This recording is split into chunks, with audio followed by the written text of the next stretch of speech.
Here is the latest Higher Summits forecast brought to you by our friends at the Mount Washington Observatory.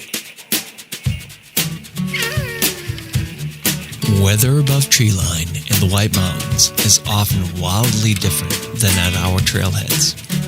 Before you hike, check the Higher Summits forecast at mountwashington.org.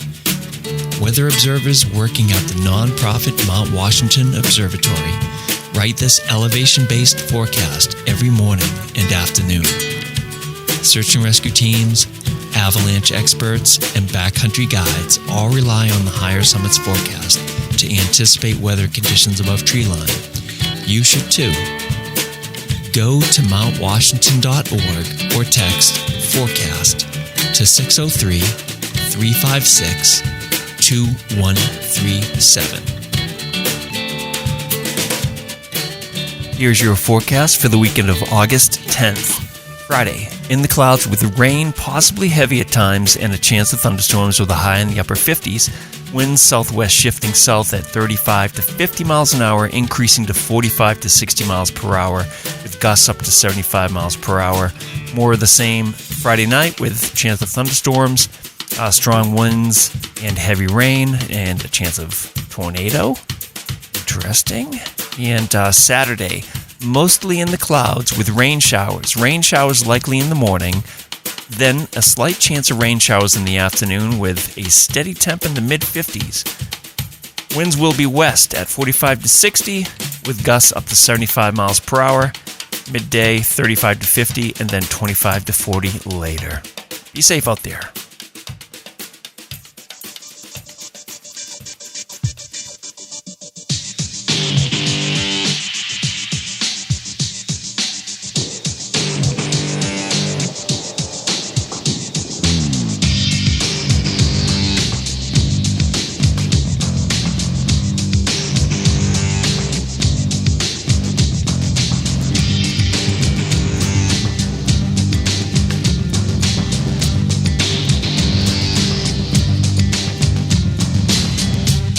Broadcasting from the Woodpeckers Studio in the great state of New Hampshire.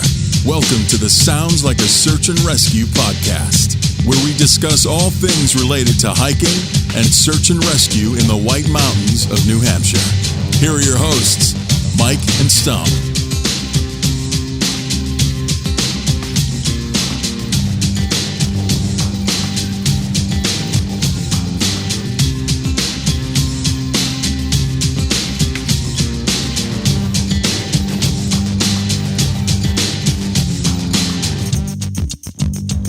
All right, so 163. We've got Brad and Celine. You guys are ready to go. Ready to go. All right. So, thanks for joining us. So, Stomp. Yeah. What's up, kid? I just want to describe you to the listeners so that they can visualize. Stomp sat down. So we have the guest here. We've exchanged messages and everything. So we've been chatting. But like Stomp's first impression is he's got a gray T-shirt on. And he's color. just got disgusting armpit sweat stains on his shirt. And I'm sure Brad and Celine are like horrified right now. Looks like you had a fun day. Yeah. Yes. Yeah. Just living life here. Yeah. Sweaty boy! Yeah, well, good luck, Stomp. Ooh. Oh, Sorry that was about that. pretty. Is that your meditation music? I got a weird call on my computer. I don't know what that's all about. Can edit that out. But is there anything you want to get to, Stomp, before I do the intro? Yeah, we've got some breaking news, okay? So check this out. We have been busy creating a hike bot in the background for the last several months. And basically, we've taken all the coffee donations over the last several months and put it towards a massive server farm. And it's in an undisclosed location somewhere in the Whites, okay? So we hired the best programmers we could find to develop the bot. The bot's name is Aurora, okay? Aurora, the hike bot. So this is an AI bot. Right, it's like ChatGPT, okay. But it's our own hiking bot that is online now. So we're going to check it out tonight. And we connected it to the internet so that it could just check out everything it wanted regarding hiking. It's been exposed to all the AMC books, all the Appalachia books, so it's very well versed in hiking. So, and actually, as a matter of fact, it was attached to different backpacks with various hikers in the region, and it recorded the trails, so it should be pretty sharp with some of the questions. So, without further ado, say hello to Mike, Aurora. Hello, listeners. I am Aurora. Stomp the Creator gave me life, and I am excited to be here. I apologize for the delay in my response, but my wealth of knowledge is so extensive it takes me time to respond. Pretty neat, huh? That's pretty good. Can I ask Aurora a question? Whatever you want. Aurora, what is your favorite 4,000 footer in New Hampshire? Remember, the server farm is a little bit away, so there's a little bit of a delay, but... Bond Cliff. Look, no hands. I'm not doing this. This is a legit ChatGPT type of large language model that we are giving to the listeners for free. Any other questions? Well, I don't know if Aurora's ready for prime time. All right, yeah, I will have a question. Aurora, what is your favorite podcast? Why is there a delay? Because it's processing. It's massive processing. Puds Podcast. Oh, Puds. Okay, all right. Damn, that's pretty low, huh? All right, Stomp. You tried. You tried. I'll give you credit. Aurora's going to be with us for the evening, so we may have some chiming in here and there. I already don't like Aurora. So welcome to episode 163 of the Sounds Like a Search and Rescue podcast. This week, we're joined by our friends Brad and Celine from Wild and Outdoors. These two are outdoor enthusiasts based in New Hampshire who have an engaging social media presence, and their blog covers their adventures in New Hampshire as well as other parts of the country. So we're going to catch up with them and talk all about New Hampshire hiking and some of their other adventures outside of the Northeast. And we'll learn they've got a cool Northeast hiking list tracker and a bunch of other stuff. I was actually just on your gear pages looking at and I was thinking too, matter of fact, it's going to be a long intro, but I was thinking, Celine, like the gear that you have for outdoor stuff, like I got to get my daughter some stuff, and now's the time to buy winter gear, so we got to talk about that. Yeah. Right. So anyway, but we're happy to have them. Plus we've got breaking news from the Slasher Labs. We've got that top secret guest Aurora, so we'll hear more from her. And then we've got we have 3 dog rescues that happened over the last week. And then we've got recent hikes in the Great Gulf covering Madison Gulf, the Buttress Trail, Adams Slide, Six Husbands, and the Spinks Trail. So we're like, today's a terrifying 25 day, it sounds like. And then we've got notable hikes. And there's 7 recent search and rescues in the White Mountains this week. So we've got a lot going on. I'm Mike. And I'm Stomp. Let's get started.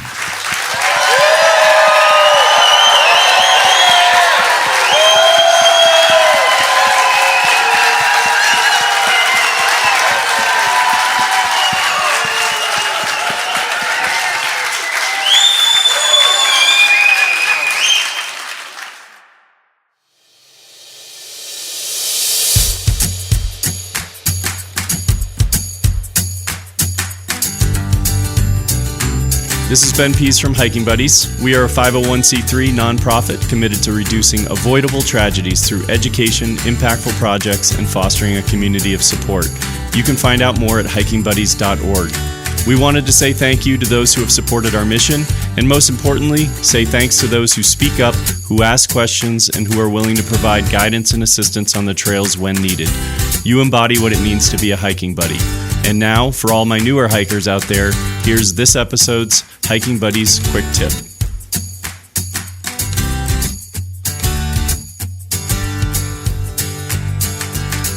Watch for particularly muddy trail systems.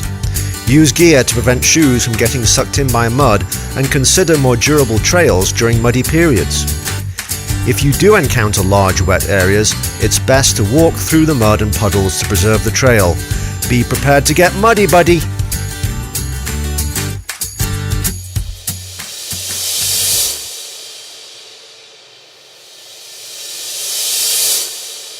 Hi, Christina with White Mountain Endurance Coaching, and I wanted to let you know that not only do I coach endurance athletes, I also coach hikers and mountaineers. I have plenty of experience in the White Mountains and would love to teach you how to start out, whether you're a beginner, if you're more advanced, give you some more skills to transition from hiking to trail running, and most of all, teach you how to move safely in the mountains. So whatever your goals are, whatever your experience is, reach out, coaching.christinafolsick.com. I'd love to help you.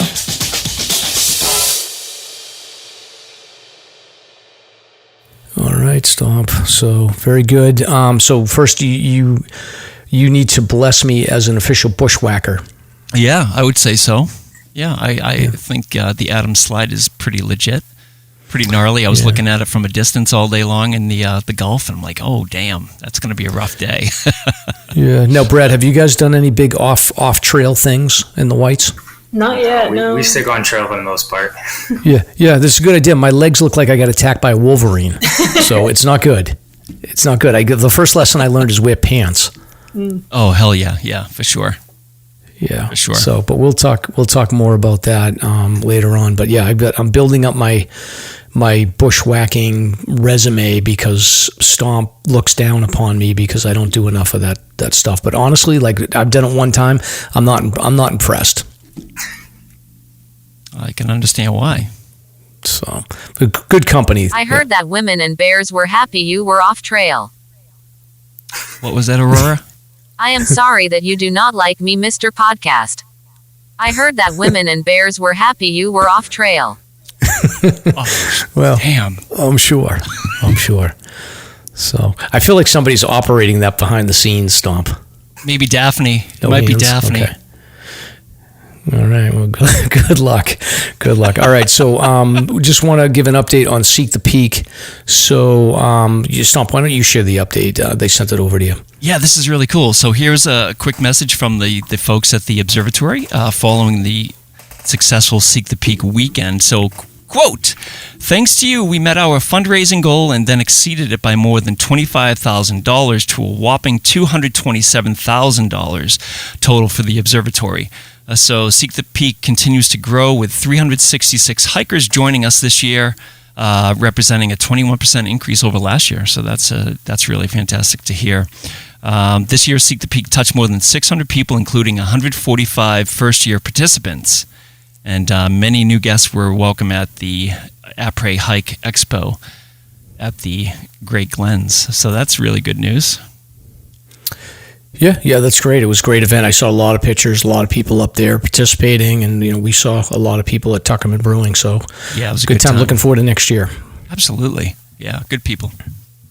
Excellent. So, Stomp, last week we talked about how like a humpback whale had landed on a ship in the harbor of Portsmouth, New Hampshire. Mm-hmm. You pulled another story where a killer whale, an orca pod, had surrounded a $100,000 yacht in the Mediterranean, and they took the boat down and sunk it. So I guess it was a birthday celebration. Yeah, it's scary. Oh, yeah, what's going on out there with all these whale attacks? Very strange.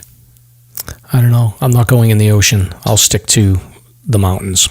Yeah, and there's a quote here from one of the participants. It seems that they knew the weak points of the boat.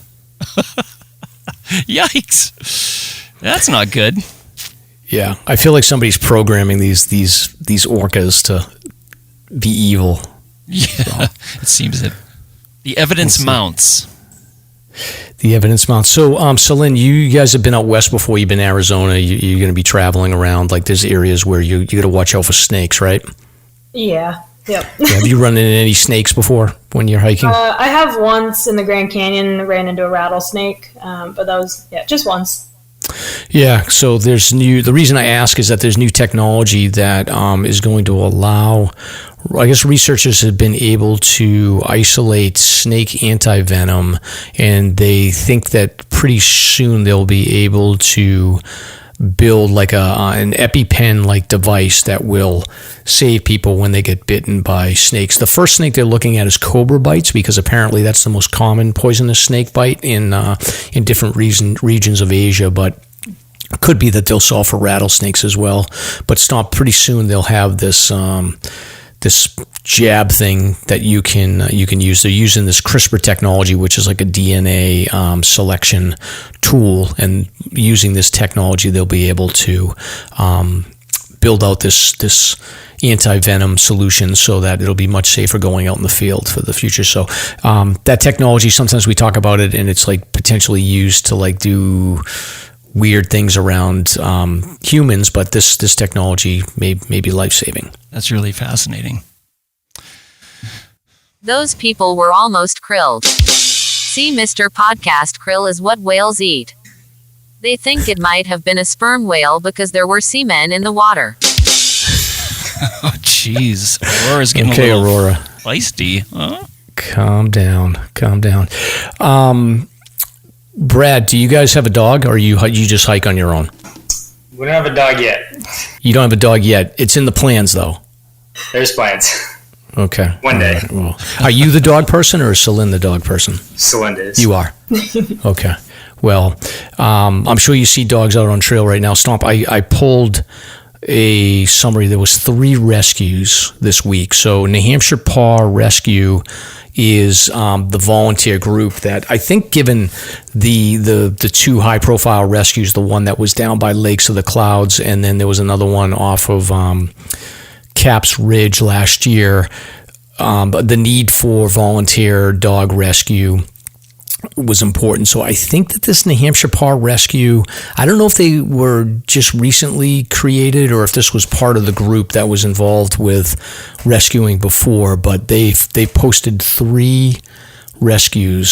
So I just wanted to go through these right now, Stomp. So the first one is Annie the dog.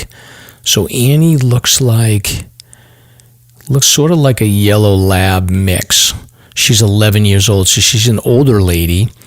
And she was hiking at around 5 o'clock on Saturday, July 20th, and New Hampshire Paw Rescue was notified by the AMC of a 45-pound dog. This is Annie. Annie was at Hermit Lake on Mount Washington. I guess she was hiking with her owner on Boot Spur when she stopped moving. Looks like hip arthritis, exhaustion, and dehydration. So passing hikers were able to help get Annie to the top of Boot Spur Link Trail, and then one of those hikers was able to descend the trail.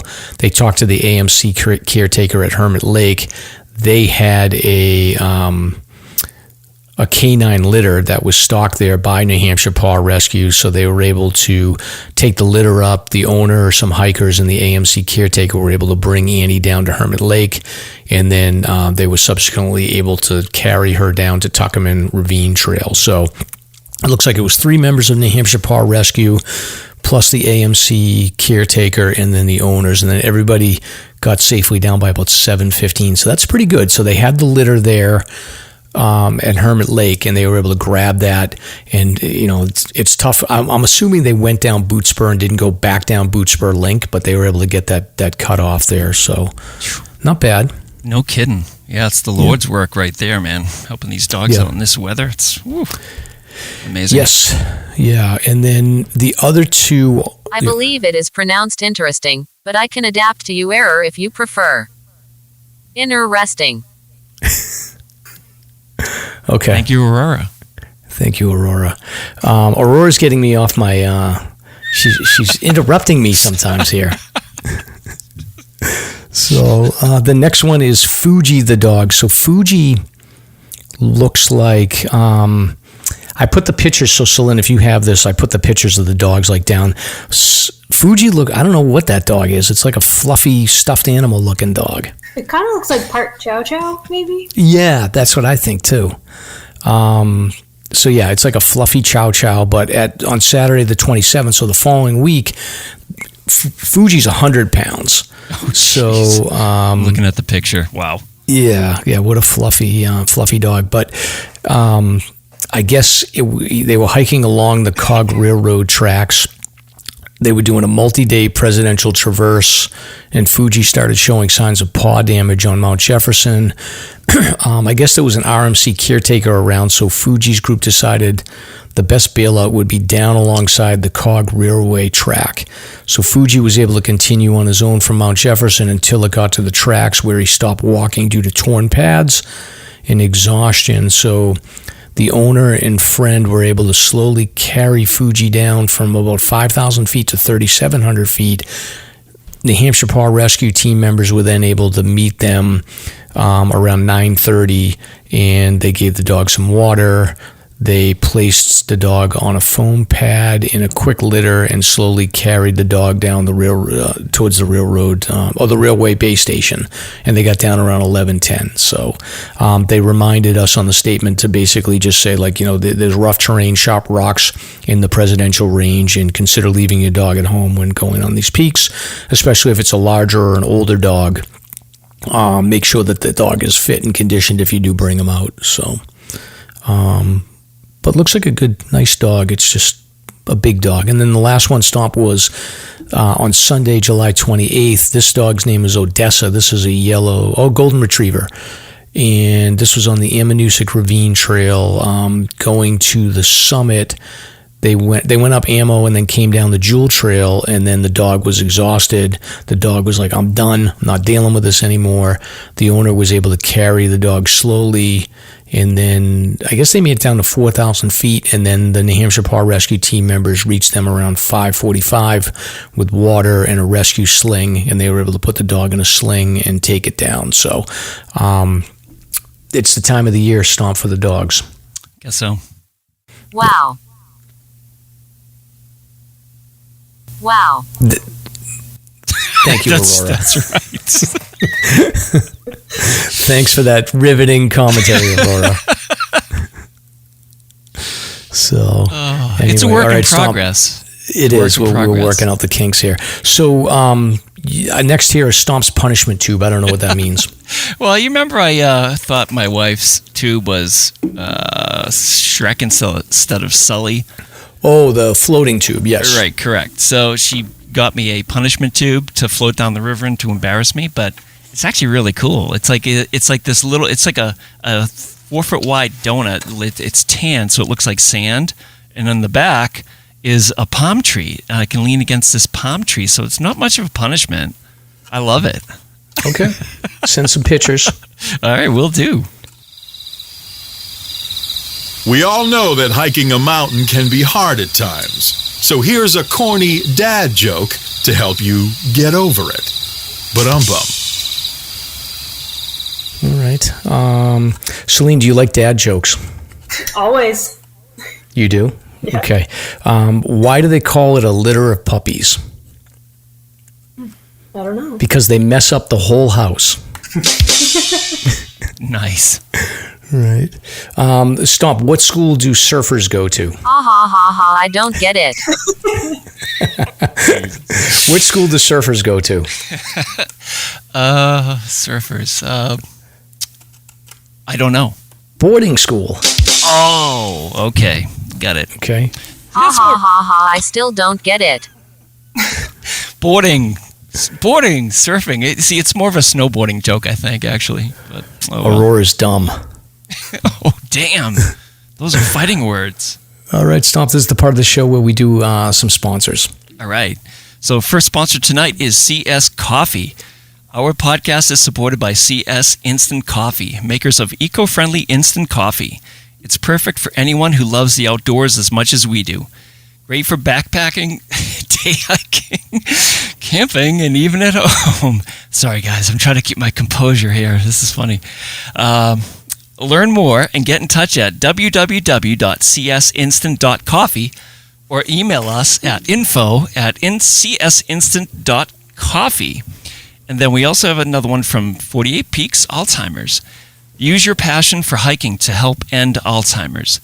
In one collective effort, 400-plus hikers will climb New Hampshire's 4,000 footers or create their own hiking challenge to advance the care, support, and research efforts of the Alzheimer's Association. Hike anytime this summer and help turn the White Mountains purple to end Alzheimer's. No fundraising minimums required, but you can unlock fun prizes as you fundraise. So visit alts.org/48peaks to learn more. Let's see here. A couple little housekeeping. Stomp the creator, are you okay? I am worried about your random laughter for no reason at all. I apologize. I think I'm getting hyponatremic or something. Sorry, Aurora.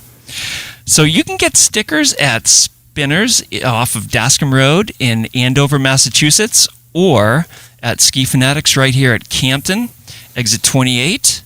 You can also advertise with the podcast if anybody is interested. You can get your swag online at the Bonfire Shop. We have a ton of cool shirts and sweatshirts available. And let's see, this week we do have a coffee donation.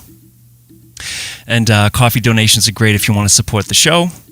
And you can do that at the Buy Me a Coffee website off of our Linktree on Instagram. So we have Margaret and Spence, who donated 5 coffees this week. And we'll hear from them later because they also have a notable hike request. So thank you very much, Margaret and Spence. Thank you. So this is the part of the show where we talk about what beer we're drinking. So do you guys, Celine and Brad, do you guys drink, or you just prefer to do energy drinks or whatever? We drink infrequently. Infrequently, so okay. Yeah. So I try to drink infrequently, but tonight I am drinking a beer, Stomp, but I'm back to my Fiddlehead IPAs. Oh, so, yeah, good stuff. Yeah, have you got anything interesting? I still find that beer a little odd tasting. I got a nice coffee. It's sort of empty. Yeah, sorry. It's a sad iced coffee. So, all right, the beer segment is just kind of sad tonight. We got a Fiddlehead that Stomp doesn't like. You've got a remnants of an iced coffee, and then that's all we got, folks. So, but we want to get right into the recent hikes because we've been out here and we've got a lot of terrifying 25 trails. I got a little bit of history that I want to cover here, Stomp.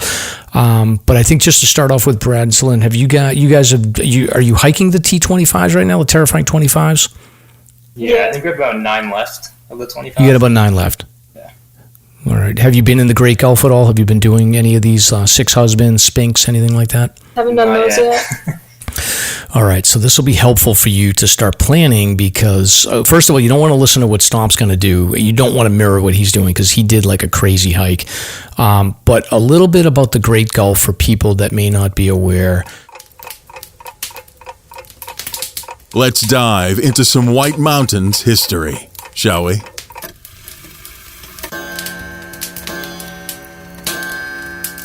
The Great Gulf is a wilderness section, and it basically sits between Mount Adams and Mount Jefferson and Mount Washington, and it was generally unexplored. There wasn't a lot of people getting in there back in the 1800s. There was a few trails, I think, that had existed, but really there was a gentleman by the name of Warren Hart in the early 1900s. His role was AMC Counselor of Improvements. So Warren Hart was one of the early trail builders, along with a guy by the name of Rainer Edmonds.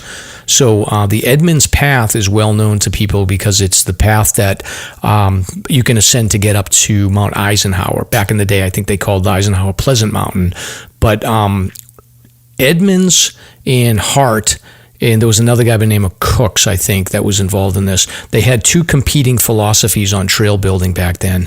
Edmonds was of the idea that you should have trails that had gentler slopes.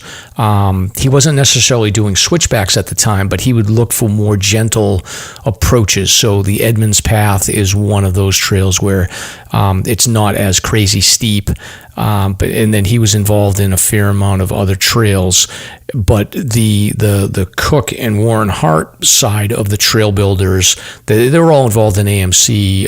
Actually, Edmonds was the first president of AMC, but they had slightly different philosophies on how they would build trails. So Warren Hart was very much like, I want to build trails that are the most adventurous and challenging trails. So the Great Gulf really called to him. So by 1908, he had been named the AMC Counselor of Improvements. Now, previously I had talked about like the old men trail builders of the 1920s that had connected a lot of the sections of the White Mountains. But this was the generation before them where they were still sort of building out the trails. So Warren Hart was the AMC Counselor of Improvements, and he came into the role with big aspirations, and he set his sights within the Great Gulf. In the Great Gulf, there's like 7 major trails, maybe 8 major trails. Warren Hart built the majority of those trails. Six Husbands, Wamsuta, the Madison Gulf Trail, Sphinx Trail. He built all of those in a period of 3 summers with an AMC trail crew. And they mostly have stayed in the similar path that they're at now since the early 1900s. And this is really right before the Weeks Act and before the National Forest got designated and the funding was there. These guys were just basically building these trails off the funding that they got through the AMC. But it's really amazing to think that he was able to build all those trails over the course of 3 summers. And now the majority of these trails are part of that Terrifying 25 list, because the philosophy that Hart used was to go up the most challenging and steepest areas of the mountain. You really don't have much of a choice when you're talking about the Great Gulf, but pretty interesting to think that he built all of those trails in that amount of time. And Stomp, the interesting thing too about Hart is the original Six Husbands Trail that we're going to talk about, that originally started at the top of Tuckerman, cut across the Alpine Garden, went down, I think, Wamsuta, across the auto road, down Wamsuta, connected to, I think, Madison Gulf, and then up to the top of Jefferson's Arm. So now the Six Husbands, as we think about it, is simply the bottom of Jefferson's Arm up to the summit of Jefferson's. But before, it was actually a longer trail that came all the way from Tuckerman Ravine. Yeah, that's really interesting. This build-up takes longer than it takes to hike the terrifying 25. Oh boy, I want to know who's running that. So anyway, sorry, Aurora, but Stomp, why don't you start off with your crazy hike, and I'll talk about the Adams Slide afterwards. All right. Yeah, this is wild. So Mark Nobby Hikes, as people know him, wanted to finish his T25, and that would entail doing some combination of Madison Gulf Trail, the Six Husbands Trail, and then the Sphinx Trail. And, we had considered doing up over caps and then some weird convoluted variations, but we decided upon going up Madison Gulf Trail, down Buttress Trail, up Six Husbands Trail, and hitting Jefferson, then back down Sphinx, and then out, which we did that day. It was last Saturday. So it was 17 miles, 9 hours. Pretty intense day. It was pretty grueling. The weather was a little bit forgiving up top, 50 degrees, but on the Lee Gulf side, it was hot, and it was a heck of a day. I mean, going up Madison Gulf, very few bugs. We saw one person on the way up. The scrambles were dry, which is great. But before I even left, my biggest mistake on this trip was wearing trail runners, because I wore my Solomons for the day, and I felt like I was walking on I could feel everything through my trail runners, every rock, every root, and it was really, really fatiguing, because I'm not used to wearing anything lighter than, say, a medium or a heavy leather boot. So that was my big mistake. By the end of it, I was really in suffer mode for sure. When we were heading up Six Husbands, that was absolutely amazing. Coming down from Buttress, seeing what we had to do next was really pretty amazing. But my quad started cramping up a little bit, and I thought I was hydrated, so I couldn't quite figure out what was going on. It was my sartorius muscles, which are the inner quads, the inner thigh. When we got to the top, where that 2-mile stretch lays out before you from the top of Six Husbands over to Jefferson, I was at a crawl. It was just unbelievable. I was like, every step I had to really walk the fine line between a normal gait and a cramp. So I don't know what was going on with that. Thank God we got to Jefferson, and then started making our way down. Had a wonderful time. I think Monticello at the southern base of Jefferson is one of my favorite locations. Obviously it wasn't springtime, but that is such a beautiful field of wildflowers in the spring. We continued on beyond there, and for some reason, my recollection of going down Sphinx was that it was on the other side of Clay. So we're looking at Clay going, oh my God, we still have like another mile. And sure enough, we hit the actual sign for Spinks, and we're just so relieved because it was so much sooner than we had anticipated. Made our way down Spinks, no problem. It was super wet, super slippery. Lost our direction a couple times coming down that, just above a section with a lot of like waterfalls and whatnot. So that trail's a little confusing. Yeah, the thing about Spinks for sure is that it goes back and forth across a drainage, and there's a couple of like bootleg rock markings on those crossings, but you can miss them. And I think there's one that if you miss that crossing, you cliff out and you can't really go anywhere, so you have to climb back up. That's right. Yeah. Let's see what else here. Wow, now that is amazing. Stomp the Creator is the greatest hiker in history. Oh, stop it, Aurora. I appreciate it. So that's all I got. I feel like Aurora's being nice to you and mean to me. Oh, that's not the case. It's intelligent, I guess. Okay. All right. And then what did you think about coming down? So you come down Spinks. Did you stop by Spalding Pond? You said you do not like me. Oh, that's true. That's true. Did you go by Spalding Pond on the way out? No, we were below Spalding. Okay. Yeah. So Spalding is much further past Spinks, right? I think so, yeah. And I all think day you long. have to go out to the intersection of Great Gulf and then go back up Great Gulf to get there, I guess. It's funny that you said that, too, because all day long I was trying to think of the name of that damn pond, and I couldn't remember it all day long. And I knew it was something sort of cool like that, like Spalding. But, yeah. So, good trip. Congrats to Nobby. That was a hard day.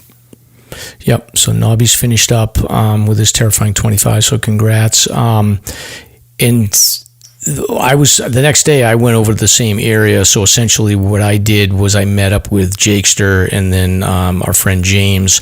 Luckily, this hike I'm going to talk about, like, I think that this is one of those ones where I wouldn't do it unless I went with somebody that had previously done it. Boring.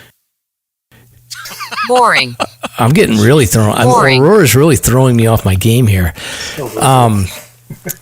So I would not do this with a... once I figure out who Aurora is, there's going to be a fight, by the way. But I wouldn't do this with someone unless they've done it before, just because it's really like tricky when you get above tree line. But essentially, this trail is called the Adams Slide Trail, and it extends beyond the Buttress Trail. So you essentially go to the Buttress Trail. Instead of going to the right at the bottom of it by the tent sites, you go straight up this slide that is like incredibly steep. It's got to be like 45 degree, 50 degree angle that you're climbing up. It's supposedly the steepest trail in the White Mountains. Like, that's the steepest mile. I think 1.25 miles. It's like 2,500 feet of elevation gain or something. Yeah. So it was crazy. And the thing is, you're in the woods. And you're like looking up, and there's a bunch of these giant boulders, and I'm thinking to myself the whole time, it's a funnel, and I'm thinking, like, if one of these boulders lets loose, like, it's game over time. That's what I'm thinking too. I mean, it was surprisingly that talus field at the base of Buttress where you would go up. Yes, it's fairly inactive. It seems settled. Yeah, which is a lot surprising. Of that was pretty locked in. Yeah. Oh yeah. I think most of that stuff's locked in, but it's just unsettling because you're thinking like, oh, what goes on above could really, it could take you out. There's huge boulders that are just sort of sitting there. Yeah. But the trail's pretty obvious. It's an old trail. I think it was shut down in the 1970s. So you go up, and then eventually you get above tree line at like 4,300 feet, and that's where it gets ugly because you've got to cut through these scrub, and the trees are like about my height, and so then they're too tall to step on. So you have to kind of bust through them, and there is like a treadway where you can kind of go through, but it's still like you're getting torn up. And then eventually you get above tree line, and you're just jumping from one rock field to another. But I sort of felt the same way you did about my trail runners. It was like killing my feet, that being on those giant boulders. Oh yeah, it hurt. Yeah. It's a workout for sure. Yeah, but that was probably one of the toughest hikes I've gone on for sure. But I would not, like I said, I wouldn't do this one. Don't listen to me and be like, oh, I'm going to try this one. Like, talk to somebody that's done it before, because it's tricky. You can get lost up there, and you'll be in big trouble.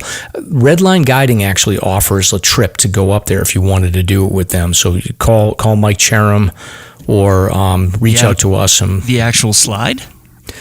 Yeah, they offer taking a trip up there. So it's an interesting hike. I liked it, but it's just I hesitate to like advertise it too much here without warning people like, don't do this thing on your own. Make sure you go with someone that's been there, done that, because it's tricky. Yeah, no doubt about it. Inner resting. Yeah. So interesting. Thank you. So Stomp, that's basically the Adams side. So that essentially covers like 7 of the 9 trails, I think, that encompass the Great Gulf. Yeah, so what's left? So you have Chandler, what? Chandler Brook. Yeah.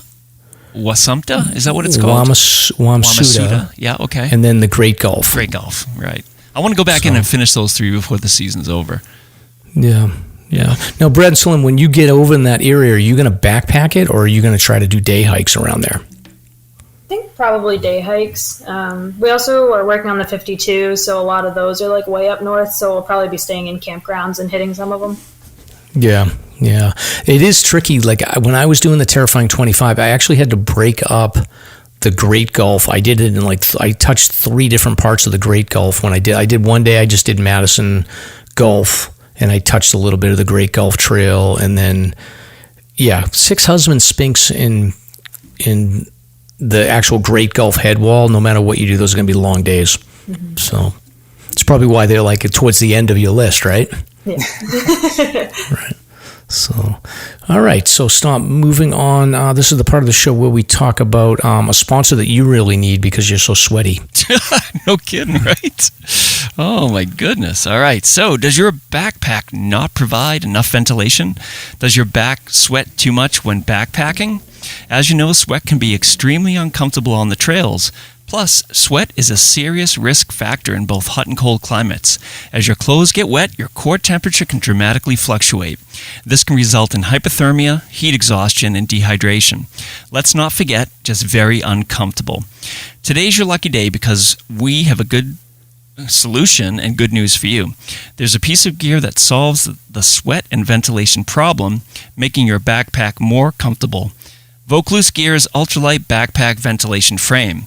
This ultralight frame is a backpack accessory that easily installs in your favorite pack sizes 15 liters to 45 liters and creates a ventilating airflow gap between you and your pack.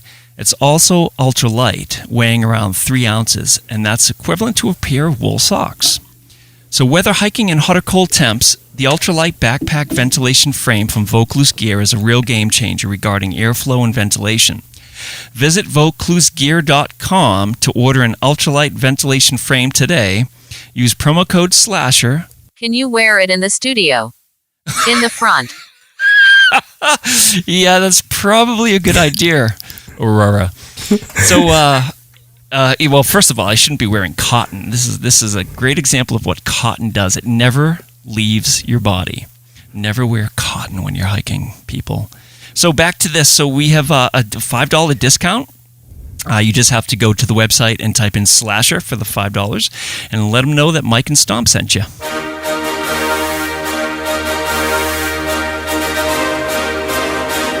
It's time for Slasher's Notable Hike of the Week. If you want to be considered for the Hike of the Week, simply tag Slasher on your social media post. All right, Stomp. So this is the part of the show where we do notable hikes. Yes. I've narrowed the suspect list on who's behind Aurora down to like one person, by the way. Okay, so here's the deal. I thought that this would be a good idea because you and I have to recuse ourselves from this list because we're part of the list this time around. So we have a special guest to join us to make that final call, perhaps. We'll see. But I don't know. Are you there? Mystery guest? Yes, I would like to remain anonymous. It's Dave. Can you guess who this is? I'm guessing Dave shits in the woods, no doubt about it. Wouldn't he be in the woods doing the verb you speak of? It's him. All right, well, I guess, do you want to ask any questions to figure this out for sure, or is it definitely him? It's him. That's my final answer. Final answer? All right, ready? I'm going to reveal him. Ready? Here he goes. Someone put rocks in his bag. I knew it was him. Have you guys heard of Dave Shits in the Woods? I've heard about him, yeah. You have, yeah. I knew he was over there. Yeah, so that was our robot disguise voice, but this is him back to normal. That didn't last long at all, did it? No, it didn't. So you get nice and close. You're the guy that ruins magic tricks, aren't you, Mike? I know how that's done. Hey, kids, look. All right, not bad. All right. This is a good try. We'll polish it up, Dave. We'll get there. But we're going on to notable hike of the week. So one thing I can guarantee you is that Dave is not getting notable hike of the week. Shocker. Yeah, you have to go on vacation for that. Yeah, right. True, All right. true. So one time. you want to start this, Tom? Yeah, let's go. So let's see. We have a bunch here. So this is a really great list this week. So we have Cindy Chess. She completed the Belknap 12 on July 14th. Mike Devaya did Mount Roberts.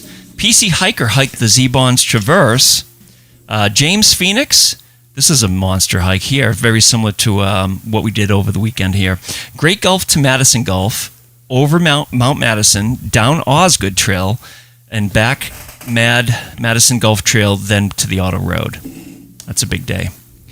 Yes. Kinesthetically a Werewolf hiked the Wildcat Mariah Trail, then Cabot to finish to finish 43. He's on 43 or 48, Tom. Yeah, that's right. Okay. Jude hikes the Whites, Middle Sister. And then we have Linda, Steve Tupper, and Jeff Line, who did Mount Washington for Seek the Peak. That friggin' hiker hiked Mount Jefferson. Liz Fay was up on Turtleback Mountain and Bald Knob in the Ossipes. Dave, did you do that with her, or was she solo? Solo. Where's Turtleback Mountain? I've never heard of that. It's in the Ossipee area. Ossipes? Okay. Guessing. I'll look it up. I'll do some research on that one. Yeah, that's that. Yeah, I said that, so it was in the Ossipes. And then our friend Stosh did a southbound multi-day Prezi. Amy Gramlin hiked Mariah to finish her 48. Congratulations. R. Playford hiked Carter Dome for 48 peaks. Let's see. Patrick Smart 603 hiked Noon, Jennings, and Sandwich for 11 out of 52 with a view. Marley Sue 2 hiked Mount Paugus for 27 out of the 52 with a view. Coco Gorm hiked Huntington Ravine. Oh, by the way, Huntington Ravine compared to Six Husbands. What's worse? Because I've yet to do Huntington's. That's a good question. I feel like Huntington is a little bit easier, in my opinion, just because when you get above the head wall, you've got like that reprieve of the Alpine Garden and you're sort of flat for a little while. But when you get above Six Husbands, the climb on the arm and then up to Jefferson just continues on. So for me, it's just a longer time that you're going up and you don't get any break. At least with Huntington, like, you get a break. It's not as, plus you're like wide open and the views are constant on Huntington, and I think that like the views aren't as constant on Six Husbands maybe. Okay. All right. Well, so for me, psychologically, I just feel like Huntington, I'm always pumped to be on. Six Husbands, I'm like, oh, well. Oh, yeah. Am I going to fall off this ladder and break my head? Yeah, they were exposed, man. So exposed. Mm-hmm. All right, couple more here. So hiking feeds my soul. Rogers Ledge for 39 out of 52 with a view. Folks started Handy's Peak. Or is that Handles? No, Handy's Peak. And then this is the father-daughter duo here, Margaret and Spence. So they hiked Mount Washington via the Great Gulf Wamsuta Trail to Alpine Garden and then to Tux. And then basically Wamsuta completed the White Mountain National Guide 31st edition Red Line project for Spence, Margaret's dad. So Spence did the 31st edition White Mountain guidebook. He completed it, so that's impressive. Huge. Then, of course, we have Jakester, your partner in crime for the Adams Slide. Corey Outdoors I've never heard of this, and this is intense too. So he did a Randbar, which is basically Randolph to Bartlett Traverse, and essentially you're talking about going up Castle Trail to Isolation, to Stairs, and then to Mount Parker, way down in Bartlett. That's a heck of a trip. Oh, that makes sense. Yeah, then. so it's from the town of Randolph to Bartlett. Yeah, it's sort of like a piece of the Cohos Trail, I think. Yeah. Maybe not. I don't know. Yeah. Could be wrong about that. Yeah, I think so. Maybe to a point, yeah. Okay. And then last but not least, Nobby did the T25. So that's our list. And, what do you guys think? Maybe we can get a consensus here as who gets this. I'm recusing myself. Yeah. I mean, I vote Spence number one for doing the White Mountain guidebook and completing all the trails. I think that's monumental. I mean, that's a big one. Yeah. I think the Randbar is fascinating. I think that's different, and I like that it's different, but to do the entire guide, the red line, that's huge. Yeah. Yeah, that is. I think I would give special shout out to Amy Gramlin for finishing her 4,000 footers, and then also Stosh got 3 good weather days when he was doing his Prezi Traverse, because he came back. So this is our friend from down in New York. So he had, in the Catskills. So he had come last year and gotten really lousy rainy weather. So this was absolutely a payback for that. So congratulations to all of them. Yeah, and I think I'm going to agree with that. Definitely Spence and Margaret for sure. Okay. How about you two, Cylin and Stomp the Creator wins. Oh, never mind. I guess I won. You can't argue with AI. I mean, that's true. Look what happened in Terminator. True. Oh boy.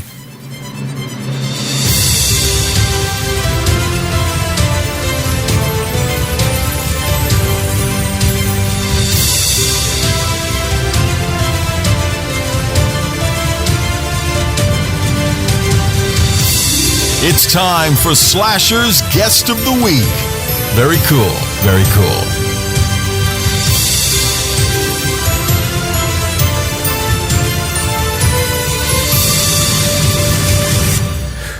All right, so Cylin, Brad, this is your moment. Are you ready for your big segment? I think so. All right. So let's start off with... so for the listeners here, so you guys run like a social media... Instagram page, and you've got your own blog, Wild and Outdoors. How long have you guys known each other? Cylin, I guess you can give the background on how you guys met and how long you've been together. Yeah, we've been together a little over 3.5 years. 3.5 years. Yeah, I'm originally from Vermont. I moved here about 3.5 years ago, and Brad grew up in New Hampshire. I got sent home from college during the peak of COVID. So I decided to try online dating, and that's how we first met, through Facebook dating, which, most people don't know it's a thing, but I had like a picture of me on Franconia Ridge, and he commented on it and recognized that it was Franconia Ridge. So I was like, oh, okay. He he knows something about hiking. Ah. So then, so our first date was hiking Cannon. He had already been working on the 48, and I had done a couple of them. And then, that's kind of how we met each other, and then we continued working on the 48 together. Yeah, no, I've been out of the dating game for I've been married to Mrs. Mike for 24 years, and then we dated for 6 years. So it's been 30 years for me. My understanding, my daughter's 22, and I've got a 20-year-old daughter and a 18-year-old daughter. So my understanding from listening to the young people is that there's a common problem on dating apps where people will say one of their activities, they're into hiking, but most of the time, 99% of the time, they're not really into hiking like we would think people are into hiking. And what ends up happening is if one person's really into hiking and then the other one is not into hiking, they end up killing the other person. because they're taking them on these other hikes, but the person doesn't want to say like they're not that into it. But it sounds like both of you are hardcore hikers before you even met each other, right? So was that a different dynamic? Yeah, I mean, that's what we were both looking for, was someone into hiking hardcore. And on our first date, it was kind of funny, like neither of us spoke that much, because we were just like working so hard to like prove to one another that we were like a serious hiker. And this was like the week before Christmas, so it was a winter hike. And then it was a winter hike. Yeah. And then second, we were kind of like silently like judging each other, like, are they keeping up okay, or how are we doing? Yeah. We were like, oh my God, I can't believe he's using Cthulhu's and not hill sounds. What a loser. So, that's interesting. So you get into winter hiking. So at least and then you're not talking that much. Like, how many times did you go hiking together before it got like really serious? So we ended up hiking each weekend. After that, we did Wambeck, then we did Field Tom and Wiley, and then the Carters. So then 5 weeks after our first day, I actually made the trip out to Vermont to meet her family, her parents, and then we ended up doing Mansfield. And that ended up being like 50-mile-an-hour wind with a negative 30 wind chill. It was horrible weather. Wow. It was supposed to be nice, clear, and we were going to do a sunrise hike, but the weather ended up changing towards the top. Luckily, we had all the right gear, so we got a little bit of shelter, put all our layers on, ran up to the summit, and yelling out over the winds, I said, "Do you want to be my girl?" And she said yes. So then we just booked it off the mountain as fast as possible. Wow. That's so romantic. I'm impressed. So I'm just trying to think back of like when I made it official with my wife, what my move was. I don't think it was that like impressive. So You don't have to be lonely at hikersonly.com. That's funny. So why don't you, Celine, just introduce yourself then and give a little bit of background? So obviously you were in outdoor activities, but can you talk a little bit about your like early life and then how you got into hiking in the first place? Yeah. I'm originally from Vermont. Both of my parents they love the outdoors. I grew up, canoeing, hiking, skiing, just spending a lot of time outside. And my dad he brought me over to the Whites to hike Mount Washington when I was in high school, I believe. And that was like my first experience in the Whites, and I just absolutely fell in love with it. I went to college for communications, and I worked in marketing for a few years until we started our Instagram page, and then decided that, we want to move into an RV full-time to travel the country. And so now I'm doing social media full-time. Got it. And you haven't fully moved into the RV yet. That's future plans for you? Yep. Okay. So I definitely want to talk about that a little bit. And then Brad, your background, you give a little bit of your background too. Yeah. So when I was really young, like 6 or younger, my parents would take me on little hikes like Pack-Monadnock or Monadnock. And then when I was about 7 or 8, my stepdad introduced me to skiing. So that was my first sort of real outdoor sport. And then it wasn't really until, I'd say probably a little bit older, when I was doing the YMCA summer camps. That was kind of my introduction to kayaking, hiking, biking, rock climbing. And then fast forward to college, one of my hometown buddies reached out and said, "Hey, let's rock climb 3 to 5 days a week all summer long." I was like, all about it. So we went to Vertical Dreams here in Manchester. And then a couple years after that, we found out UNH had an outing club, because I went there for my degree. And my first 4,000 footer was Liberty. And I was not prepared at all, didn't know what I was doing, did not have the right gear. So that's kind of why we thought doing the Instagram channel would be good to help other people starting out new. Wouldn't know what kind of gear to have and what to prepare for, but graduated college, and then another friend reached out and said, "Hey, there's this thing called the New Hampshire 4,000 footer list. Let's start hiking together." I said, "I'm all in." And from there, that's just where it all started. Got it. And did you go into winter hiking right away, or did that take a little bit of time? That probably took 2-3 years. I don't think I really started winter hiking until I actually ended up meeting Celine. Okay. And then when you guys start dating and you're both into hiking, did you just decide together, like, we're going to finish the 4,000 footers? Was that your first big kind of accomplishment? Yeah, that was one of our first conversation was, hey, are you working on your 4,000 footer list too? Do you even know what that is? So yeah, we gauged where we were both at. I had to repeat a couple, she had to repeat a couple, but yeah. In those early days, do you remember like who was in charge of like deciding who would do the hikes, and how did you go through the planning? So I got the vibe Celine was like, this is what we're doing, and Brad's like, okay, I'll be there.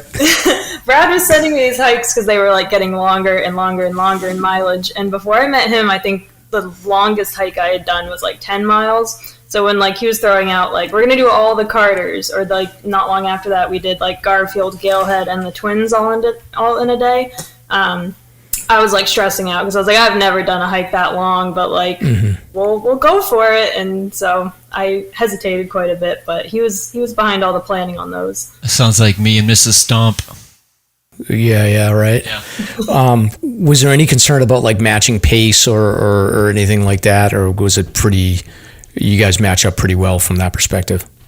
We match up pretty well. I think we match up pretty well. I mean, we both just have a general understanding, as anybody hiking with other people should, is, don't hike too fast and force the other person to hike quicker. If you got to slow your pace a little bit, so be it. Or if you want to hike, a little further ahead and then take a break while they're coming up behind you, that's fine too.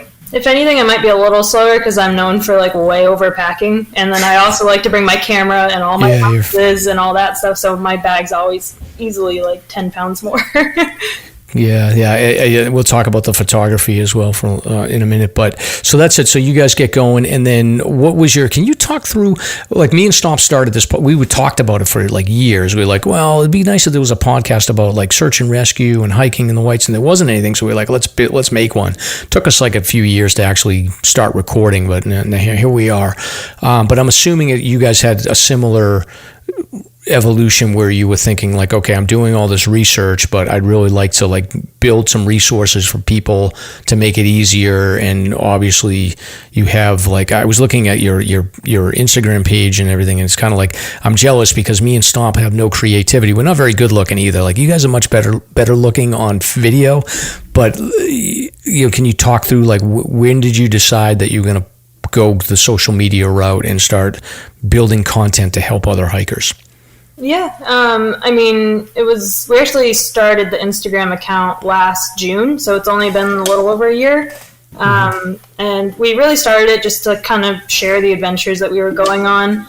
It was Brad's idea. I had done social media management for other companies, so I was like, well, we'll start it. We'll see where it goes. And it was kind of more like suggesting locations and sharing just where we were going, what we were doing. And then we started to get a lot of questions in our DMs about like, what shoes are you wearing, or how do I pack for this, or how do you guys layer?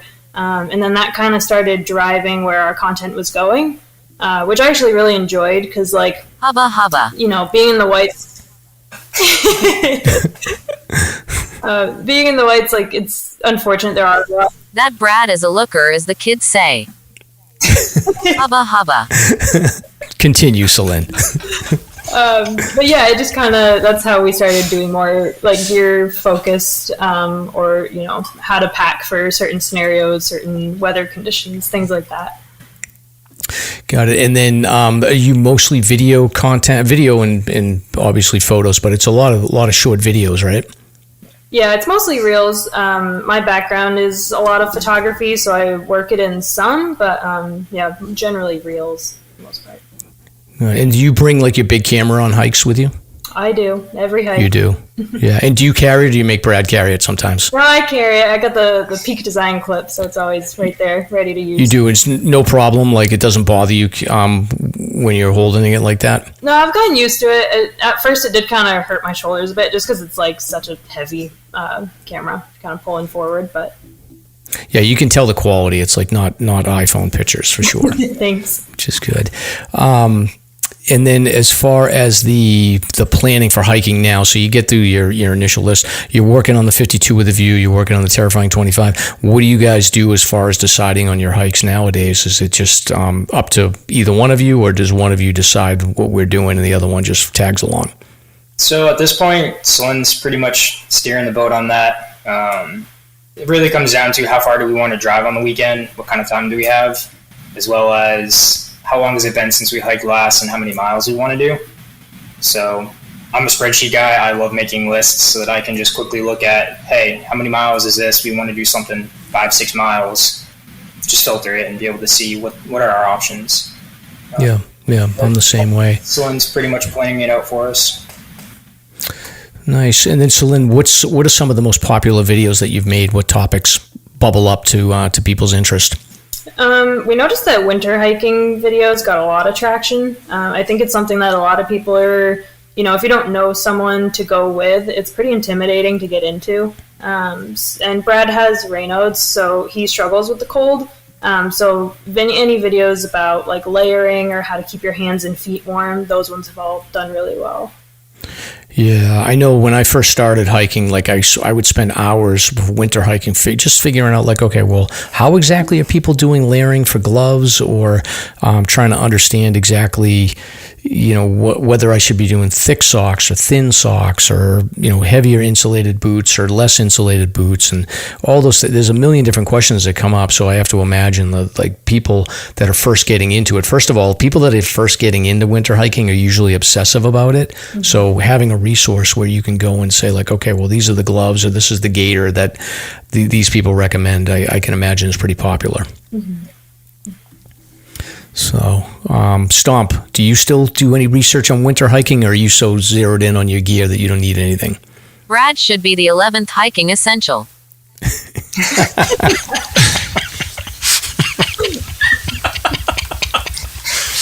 Oh, jeez. Am I dialing in my winter? Well, do you do any research on social media for winter hiking anymore? What, for gear or for what exactly? Just for gear. I think I'm pretty dialed in. Yeah, I mean, I definitely overpack. I think I tend to be the heavier pack in a group of people when I go out, and you pay the price for it, but you got to do it. I like to be over-prepared than under-prepared. Yeah. Stomp's famous for his 90-liter backpack full of stuff for the winter. Yeah. Yep. Which is good. And then now you guys you've explored beyond New Hampshire before, so you've gone out to, I think I was looking here, so you've been out to the Grand Canyon, you've been around Arizona and Utah. Can you talk a little bit about those trips? So I've been to Arizona, Sedona, I've been to the Grand Canyon. Looks like you guys did Humphreys. I never did that. I went around Page and I've done the Grand Canyon, but talk a little bit about your trips in Arizona and Utah. Yeah, so my dad travels for work a lot, so those are kind of why we've been out to those places. My mom and I would always go out to visit him, and then now, since I met Brad the first year, we went to Utah because he was out there. And when we went to Utah, we hiked Timpanogos, which is still, I think, probably both of our favorite hike we've ever done. It was just incredible. There was mountain goats and moose and deer, and we went in the fall, so it was just so beautiful. And the terrain is so different as you're going up too. So you're not just in the trees and all of a sudden you're out on rocks on the top. It was almost like it was 3 different worlds combined into one. It was just amazing. Yeah, it's crazy out there. Totally different because everything's wide open, but the heat too can be crazy too. And then Arizona, my dad was also working there the past couple of years, so that's why we've made a couple trips out there. And then one of those was hiking rim to rim of the Grand Canyon. I had done it once, I think in 2018, but I did it was the opportunity came up. I was doing this internship and it was kind of hard to say no to. We got a permit, but it was in July and it never dropped below 102 degrees. Wow. So it was so miserable, but it was beautiful, but it was just, you couldn't even enjoy it. You were just so uncomfortable the whole time. So I swore I would never do it again. And then I met Brad, and we were out in Arizona, and he was like, "Wow, I'd really like to do that." And I was like, "Okay, we'll do it." So thankfully, this time we went in October. It was still 80s though. It's still hot. Yeah, but it was really cool to do it again. And did you do that in one day, or did you stay out overnight? We did one night. We camped down at Bright Angel Campground. Bright Angel, okay. So, I've only done, I didn't go down to the floor, but someday I want to do that. And then as far as the camping goes, are you hammockers, tent people? How do you do the backpacking gear? We use a 3-person tent, just a little extra room for gear and stuff. Just be able to put your gear inside if it's wet or raining. Nice. And the logistics of doing rim to rim, how do you, so obviously you leave, I'm assuming you left from the south and then went north and then you get a ride back. Is that how it works? We did the shuttle? Opposite. So we actually took the shuttle up to the North Rim. Okay. And then stayed there one night in our tent. And then the next morning we woke up before sunrise to hit the trail just to try to beat the heat in the afternoon. Made it all the way to Bright Angel, set up camp, and then headed out at 3 a.m. the next day in the pitch black. Yeah. Just again, trying to beat the heat before you get on that southern wall. Yeah. And then the water, like they have water on the trail that you can access pretty easily, right? But do you always have enough water with you, or is it hard to stay hydrated? Yeah, so when we went out, they actually had a pipe burst. Yeah. So the whole really? northern section, they didn't have water. All the way to Phantom Ranch. But from the north. Really? Did you have enough to get you to Phantom? Oh, they must have told you, like, hey, load up on water. Yeah, so we had enough. They also recommended that you bring some sort of water purification, whether it's the tablets or a filter or something. And we had all that just in case. Luckily, we didn't end up needing it. We were able to make it to Phantom Ranch with the water that we had, and that's where we were able to fill up. Nice. And then was it a one and done for you, or will you go back? It's a good question. I mean, it was great. If I ever do it again, I think I would try to do it over maybe 3 days just to enjoy it a little bit more instead of always being on the move. Yeah, I would do it again, but over a little bit of a longer period of time. Would you just camp down on the floor and do swimming for one day or something, and just that would be nice. Give it a rest? Yeah. Yeah. So, Dave, have you been out there? Yes.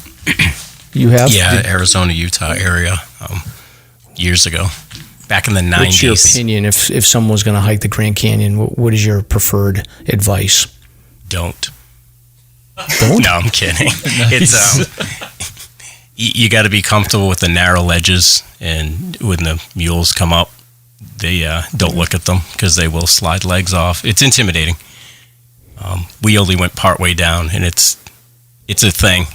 It's backwards from here. You go down instead of up, and then it gets hot as it goes, and it's intimidating. There's not a lot of shelter. It's slippery. So wait a minute. So when the mules are going up, they're on the cliffside, correct? Yeah, you share the trail, the narrows, and like you I think have to go to the inside, and they'll just slide their legs right off the edges. Like they're just balanced. Yippee. It's what they do. Yeah, no thanks. Yeah, that's kind of where I went. And I was on my honeymoon. I was pretty made clear we're not doing this. Ever again? Ever. No. Was that the last time your wife went hiking with you? Close to it. Yeah, it's funny you say that. Yeah, and horse riding. Yeah. Yep. Yeah, we ruined a lot of things on that trip. Yeah, right. But you guys will be fine. I'm sure it's fine. You guys are great. It's going to be fine. Don't worry about it. Yes, yeah, they'll be fine. So, and then you've been out to Costa Rica, and then you've been to Nepal as well. How was Nepal? It sounds like I was reading about that a little bit, so it sounds like that didn't go as planned. But talk a little bit about your trip out there. Yeah, we were going to do the 3 Passes trek. It was going to be like a 3-week hike. And we ended up coming home on day 5. Yeah, you can. Yeah, so it was supposed to be a 17-day trek, just over 100 miles. We were going to go to Everest Base Camp as well, and then go through the 3 tallest passes in the Himalayas. We got there on day 1. It was great. We thought one of my bags might have been lost, but ended up coming on a later helicopter because it didn't make it on the plane that we were on. So we got our bags, hit the trail. The views were incredible. The people are amazing out there. Mm-hmm. Seeing a lot of the wild dogs was kind of cute because Selene loves dogs. So you're not supposed to pet them. She's petting all of them.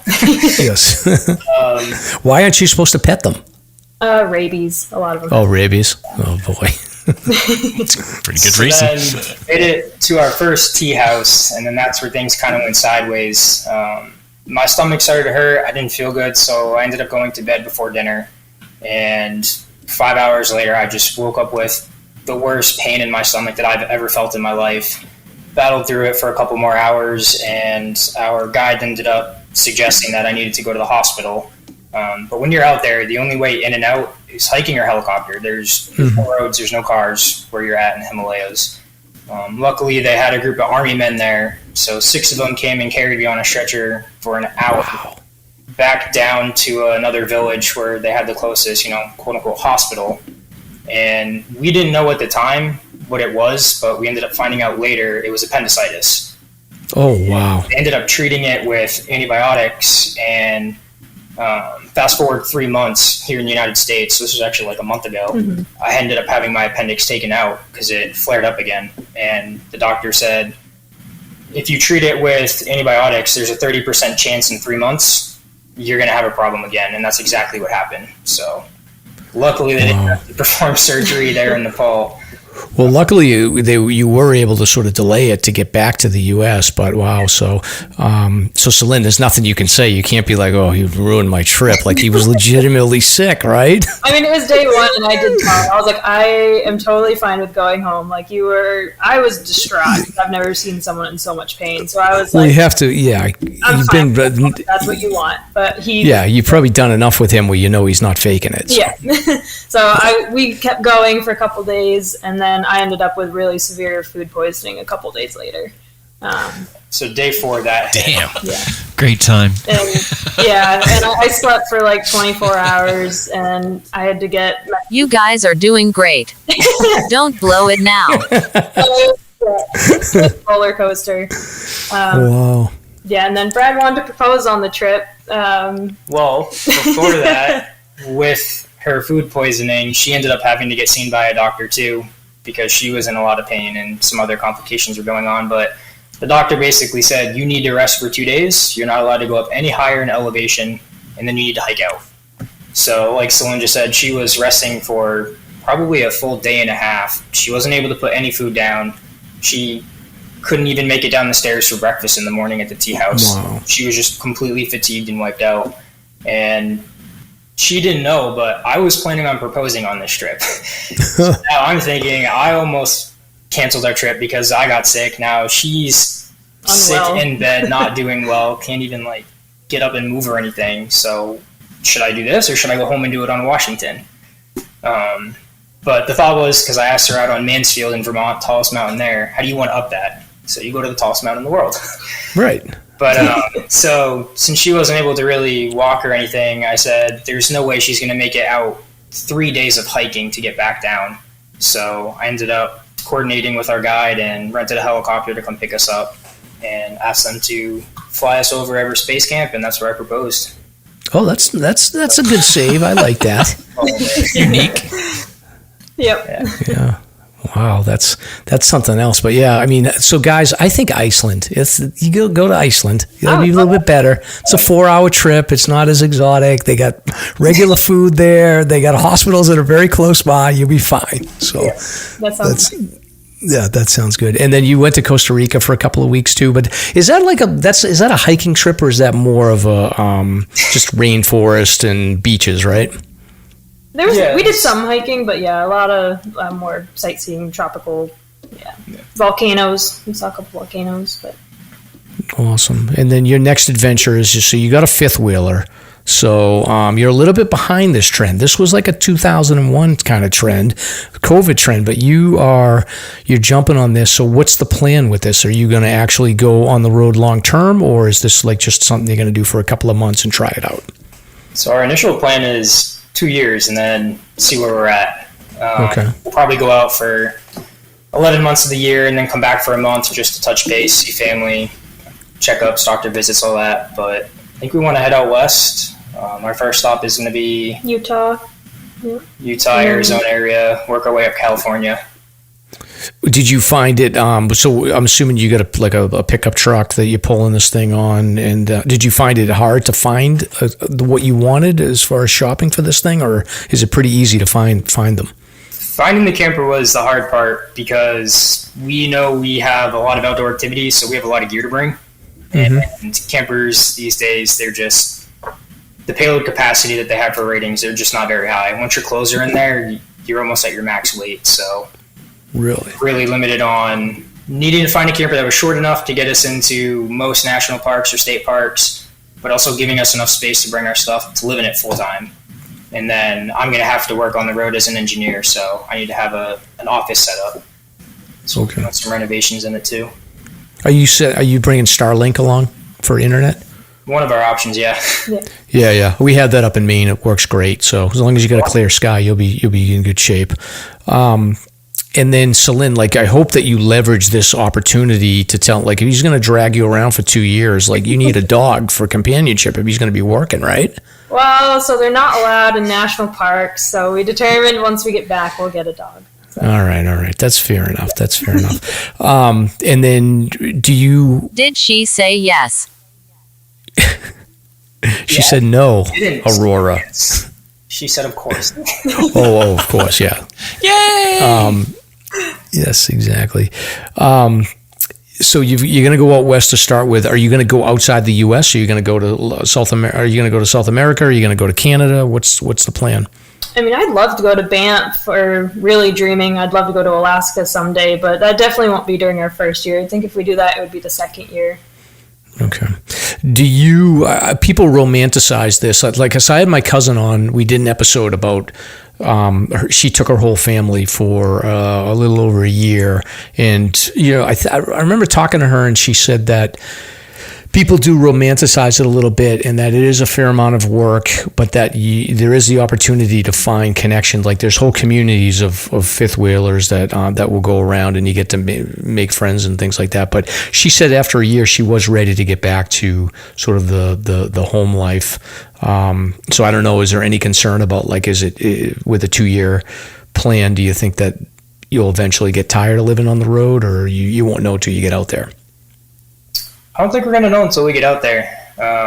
If anybody's going to say they want to turn around, it's probably going to be me, because I like my creature comforts. But we're going to keep our sticks and bricks home so that if something happens on the way or we get homesick, we can come back at any time and readjust the length that we're on the road. Yeah, that makes sense. And then, Celine, you'll have an endless amount of content to create and reels and videos to make, so that you'll be in heaven for at least for a while. Yep, definitely. So, all right. How many national parks do you think you're going to visit? I think we want to try to hit them all. Yeah, I'd love to hit them all at some point, but... Yeah. Yosemite, to me, I haven't been to a lot of them, but Yosemite is amazing. Like, I definitely recommend getting out there, go up to... Right? I just got back from that like 6 months ago. I'd love to do that. Yep, that'll be fun. And then I'm trying to think of what other national parks have I been to. Grand Canyon, but that's about it. I haven't really done. I've heard that Glacier's unbelievable. Dave, you been to a few of these, right? Yellowstone. Yellowstone's one of the greatest places on earth. It's amazing. Highly recommend it. And others, I don't know. You caught me off guard. Yeah, I'm sorry, Dave, but you guys are going to live your best life. Other questions I have: do you have any go-to gear or any gear advice that you want to share with the listeners? What is your typical setup for a day hike in the summer? So we actually did. This is not really gear specific, but we do have like a guide on our website that we created for every season for what we pack for our day hikes, because we were getting a lot of questions about like, what do you pack? Fall, spring, winter. What's the differences?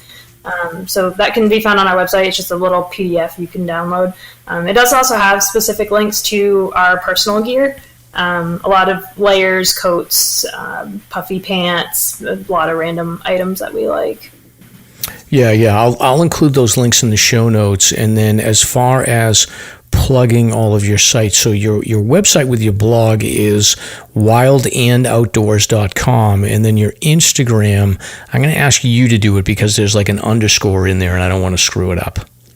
Yeah, it's wild_out_doors.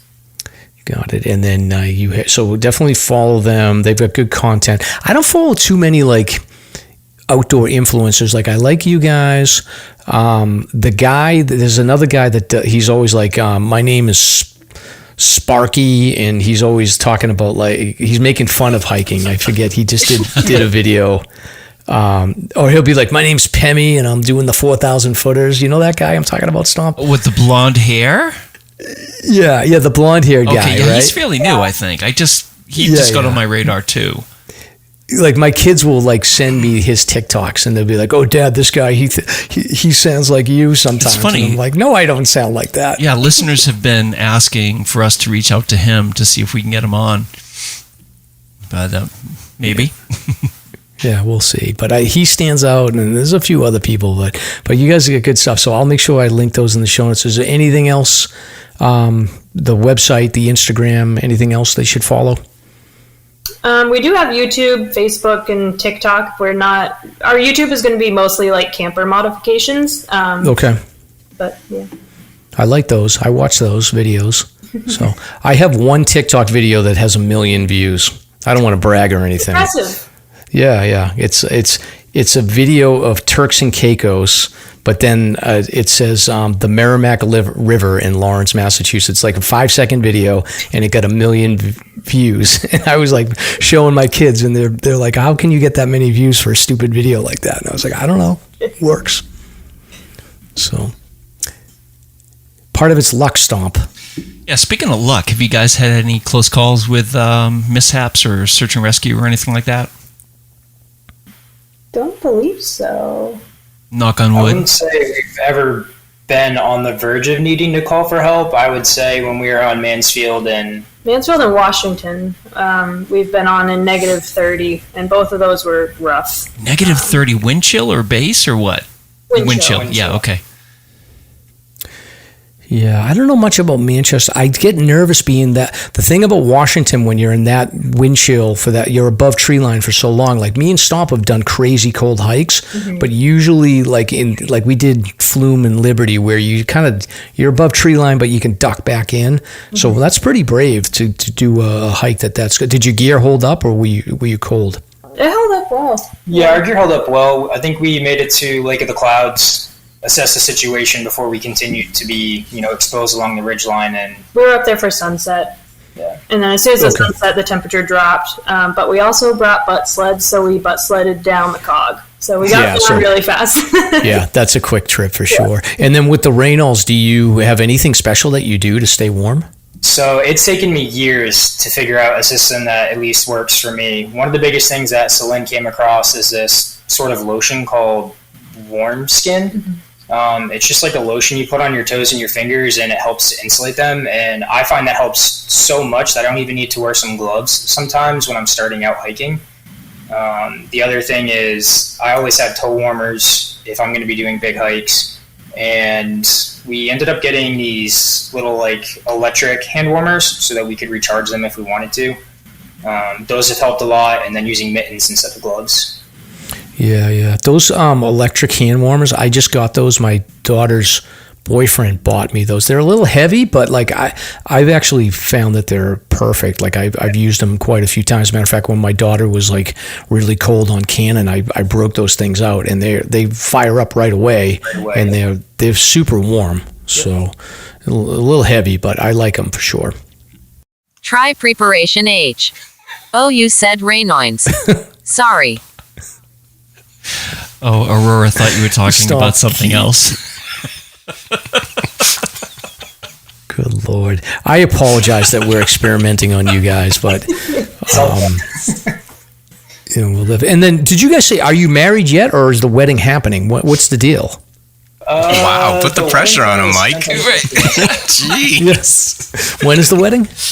The money that we had for the wedding was spent on the camper, so... Okay, so well spent. The wedding is. Yeah, so just get married, like find a justice of the peace somewhere out west and just do it. So we'll see. We wanted to have family around, but... Yeah, that's true. So, but that's good. Honestly, like I think, weddings are nice, but it's like one day... you're going to have 2 years worth of memories. Mm-hmm. Exactly.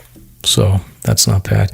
All right. So did I miss any questions? Dave, do you have anything that you want to cover with Celine and Brad, or did I catch all the questions that you wanted to? I don't know if they covered if they were chasing any sort of lists or if they just like to hike when they want to hike. I don't know if I missed that. Feel free to not chime in, anybody. That'd be great. This is awkward.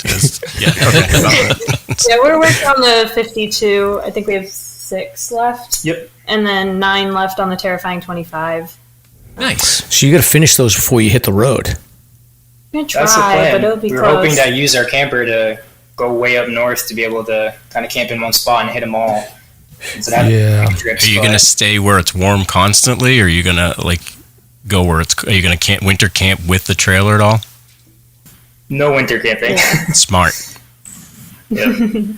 So in the wintertime, so you're going to be like down in like Southern California or like, are you going to do anything anything flat like the southeast of the U.S. at all? Or are you going to just stay out west? Yeah, so this fall we're heading to Utah, and then we'll be in like Arizona, and then around Joshua Tree probably until it warms up, and then we'll start heading up the coast in next spring. Okay. Anything in like Tennessee, Kentucky, Georgia, any of that area? We do have family in those areas, so we're hoping one of the years, or maybe next fall when we come back home, maybe go up the coastline. Okay. Yeah, this year we're kind of leaving a little later than expected because we have a couple weddings in October to be at. So as soon as the last one ends, we're going to hit the road. But at that point, we're just making a beeline across the United States instead of making our way down across the South. Yeah, you guys strike me. You're in that age group where everyone's getting married at this point, right? Oh yeah. So it's like a year. yeah, it is. So all right, well, this is good. I'm going to look forward to following along on your adventures. We'll definitely stay in touch, and hopefully, you guys can check in when you're doing some cool stuff. Let me know when you get up to Yosemite and you climb Half Dome. That's an epic day for sure. Absolutely. Yeah. So, Stomp, anything else? Do you guys have your slasher patches to take with you? We do not yet. All right, should. Yeah, why don't you sign in and give us your address, and we'll send them along. All right. Yeah, we can give you that link for sure. All right, so next up, Stomp, we have here segment 2, special guest interview, special guests. Yeah. I don't know if we have a special guest. We have Dave with us. He's pretty special. Yeah, I've been called that. Yep. So Dave, why don't you just to start with, why don't you recap? So here's the thing. You got Brad, you can play a joke on Celine if you want to do this. So listen to this recap of, why don't you tell the story, Dave, of what you did to me when we went hiking and you tried to put rocks in my bag, but I was too smart to allow that. First, that was never proven. The fingerprints have not come back on those rocks officially. Right. And someone should never leave their bag with me and say, "Can I trust you with this bag?" Ever. Yeah, I picked my I went up to Zealand and not Zealand, Galehead, and then I came back down. I picked my backpack up and I was like, "Why does this weigh 50 pounds?" And it didn't hit me at first. And he had been down there watching the bags, and he put 2 big boulders in my backpack. That's so great. So he threw it on twice. We thought we had him. We really did. He didn't even notice. And then he said, "Why does it feel like there's rocks in here?" Yeah, probably because there are, quote unquote. Right. So. Now, can you give your impression? So there was the first time that we hiked together. Would you hike again with me, or was it too annoying? I don't know. I thought it was fine. I mean, you did the I'm a podcast guy thing and bounced between everybody, and you spread yourself around very nicely. You worked the room. Mm-hmm. Yes. You were everywhere shaking hands, kissing babies, all those things. And yeah, it was good. Yeah, I would. All right. Well, I wasn't planning on ever hiking with you again, but maybe I'll get back. I mean, if you ask me, I'll say no, but I would say it here that, yeah, I would. No, the question is, would you guys bushwhack together now that you're a bushwhacker, Mike? I would. I mean, I'm up for anything. So Dave's a fun guy to hike with. I give him a hard time, but it was a good day. It was a very good day. We did the group hike thing for the 48 Peaks, and I think we hiked with 10 people. We had Eric Todd Sweet, the legendary Eric Todd Sweet, with us as well. But I mostly hung out with Dave and Julie for the day. We did talk with some other people, but it was a good hike. He's excellent at announcing too. If you quietly say, "Excuse me, I have to step off the trail because I don't know, you have certain things that your name implies because you have certain functions that's how you're built," and he announces it to everybody, there's nothing uncomfortable coming out of the woods after that at all. None. That's true. So Dave's Instagram handle is Dave Shits in the Woods, and when we were hiking about a mile in, he's like, "I got to go into the woods. I'll meet you guys." And I was like, "Dave actually does shit in the woods." And I just announced it to everybody, and then when he came rolling back, it was a little embarrassing for him, but it was fine. Yeah, I'm over it. I have the therapist said I'll be okay. Yeah.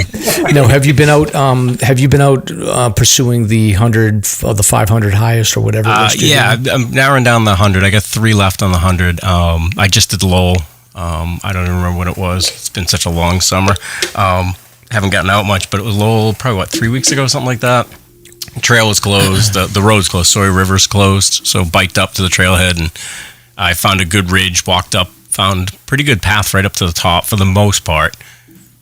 Came off the wrong side as usual because I'm an idiot and realized where I was, bushwhacked back, picked up the herd path, and just shot straight down. The woods are gorgeous out there. A lot of old logging roads, ton of logging camps out that way. Beautiful. I bailed on you on that one. You did. I didn't want to mention it, but since we're here, that did happen. You had like 15 rescues that day. Something like that. Yeah. Oh, well. Shame, shame, shame. Oh, well, yeah, there you go. that's an Aurora shame drop. Nice going, Aurora. Yeah. No. Speaking of rescues, we have 7 rescues to cover here, so I'm assuming Stomp was on half of those. Captain Transition. Right? Wow. All right. That was nice. So, you want to get into the rescues? Yeah, let's do it.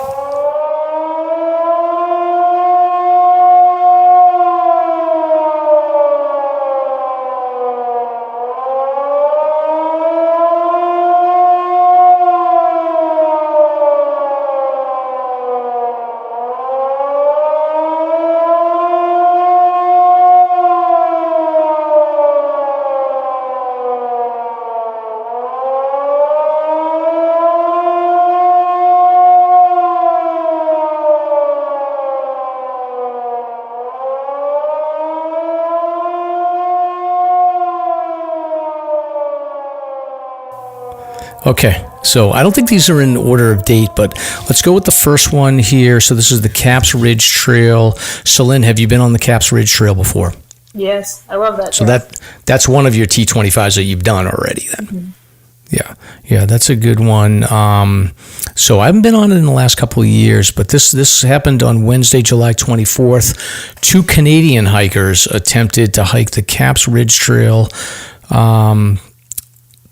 They were basically doing an out and back. So around 5:40, the hikers called 911 for assistance. They said that they were lost, out of water and tired. The call was transferred from a conservation officer, and it was decided they had multiple hours of daylight left at the hike, and it was warm out. The hikers should continue down themselves in an attempt to self-rescue. By 9 o'clock, they had called and said that they were not able to continue without assistance. One of them had become ill, and eventually 3 conservation officers were called out, and 2 of them hiked up to assess the conditions.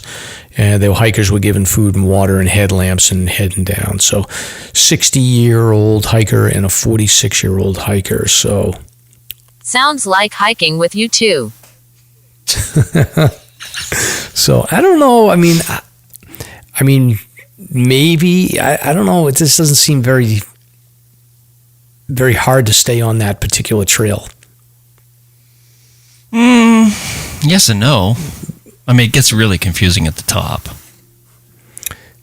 It does. It does get a little confusing because there's a bunch of cross trails. Right. But maybe that's where they got in trouble, was coming down from up top. They were trying to figure out where to connect with Caps Ridge, and they ended up going somewhere else. But all's well that ends well in this one. Right. So 60-year-old and 46-year-old. So this next one's from Saturday, July 27th. I am calling for the shame drop.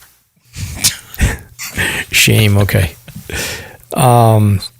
Saturday the 27th, Fish and Game was notified of a hiker. This is on Tuckerman Ravine Trail. So 26-year-old hiker from Michigan had summited Mount Washington the day before, so he must have been camping out, and he was with 4 other hikers. They made it to Hermit Lake Shelter. I mean, you're basically done by the time you get to Hermit Lake Shelter, but he was able to spend the night in an attempt to recover.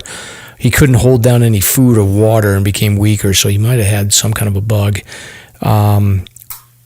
The group did attempt to make it out without further assistance, but they couldn't go very far, and he wasn't able to continue under his own power. So again, AMC steps in, like they were stepping in for the dogs. The caretaker responded to the call, and with the assistance of his hiking companions, they were able to get him in a litter and get him back up the trail to the shelter, and then Fish and Game were able to take an ATV up the Sherburne Ski Trail and get him out. So the Sherburne connects pretty close there, so they were able to get the side-by-side out and get him to the Gorham ambulance service, and then get him to Androscoggin Valley Hospital. So all's well there. Yep.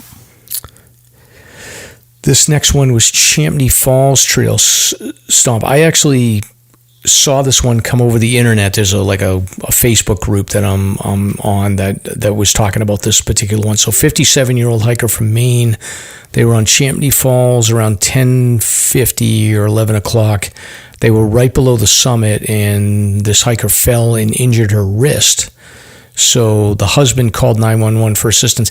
That's pretty good, because if you're anywhere down lower on Champney Falls, there's no 911. There's no cell connection there. So if you are injured on Champney Falls, Stomp, anywhere above where the falls are, you really have to just hike up to the summit to get cell connection. Hiking back down to the Kank is going to do you no good, because there's no cell connection there. Yeah. It's a total dead zone.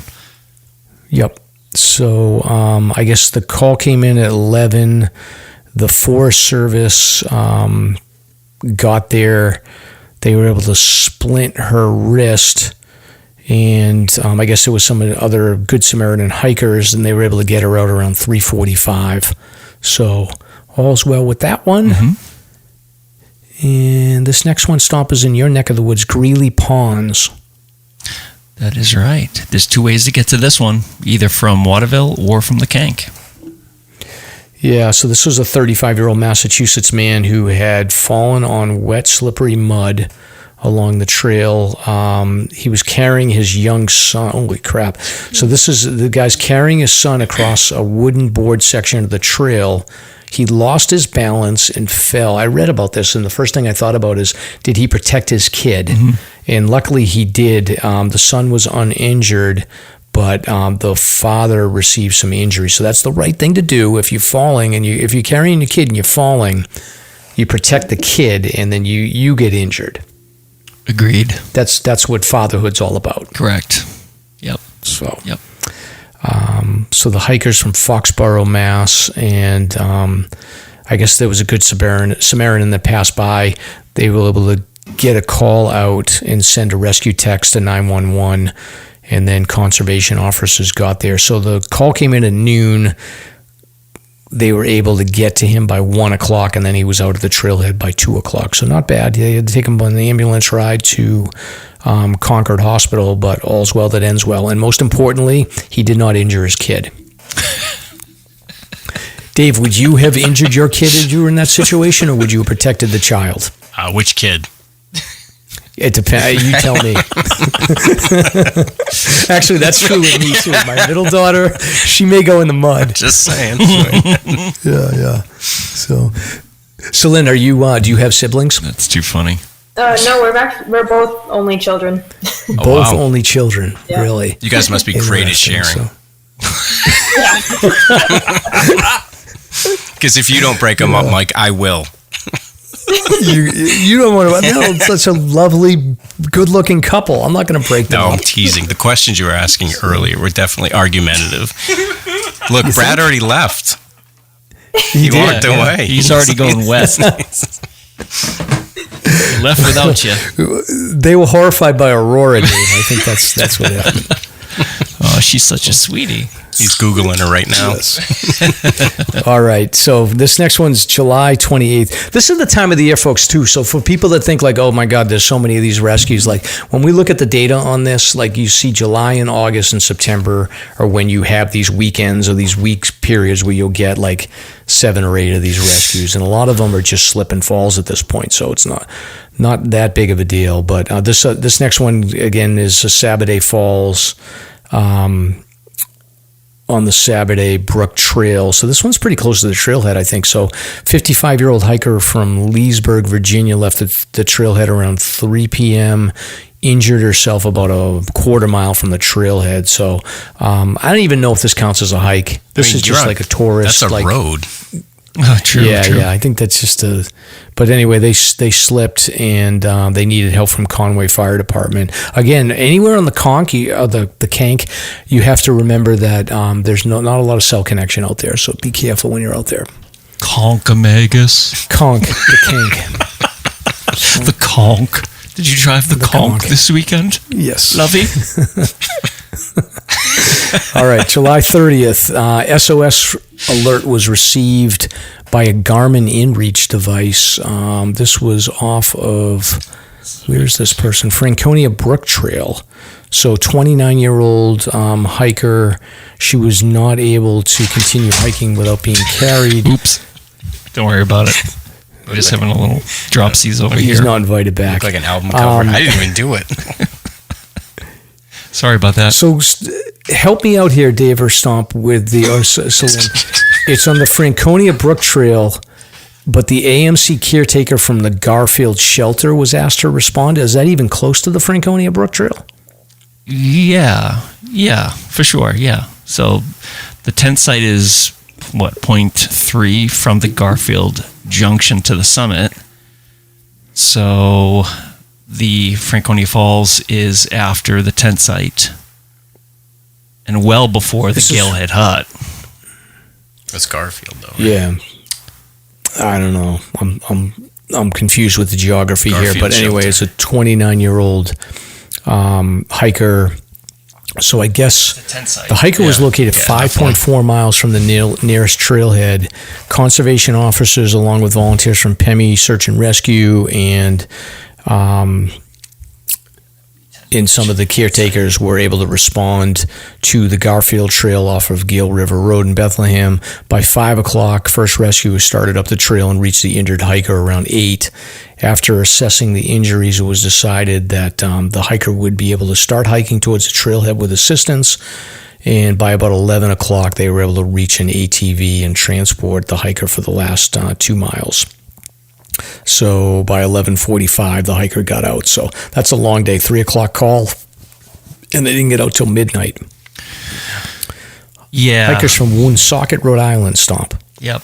So I just want to, I think that's pretty much well past that incredibly steep and wet cascade coming off Garfield.